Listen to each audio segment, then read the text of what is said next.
Hi friends, இன்றைக்கி நம்ம என்ன கொஷின் பார்க்க போகிறோம்னா 2026 நடந்த ஒரு லா எக்ஸாமில் கேட்ட 2D கொஷின்லேருந்து ஒரு கொஷின் பார்ப்போம். ஃபஸ்ட்டு கொஷினை பாருங்கள். ஒரு முக்கோணத்தின் உயரம் ஹைட் ஓகேங்களா 30% அதிகரிக்கிறது. மேலும் அடிப்பாகம் பேஸ் பி 20% குறைந்தால், இங்கே அதிகரிக்கிறது நல்லா நோட் பண்ணிங்க, இங்கே குறைந்தால் அந்த முக்கோணத்தின் பரப்பளவில் ஏற்படும் மாற்றம் கேட்குறாங்க.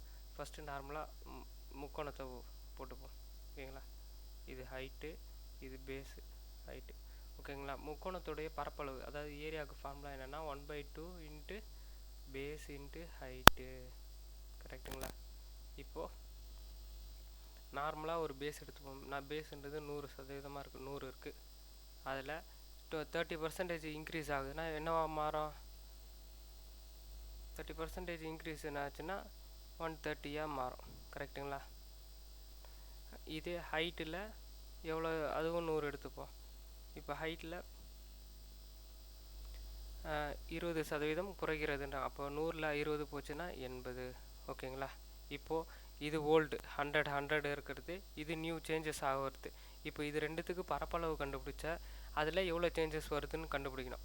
அதை பர்சன்டேஜில் சொல்லணும். இப்போது 1/2 into B into B base எவ்வளோ 100, ஹெச் எவ்வளோ 100, இதை இது பண்ணும். 2 52 100, 50 இன்ட்டு 100 5000 ஓகேங்களா.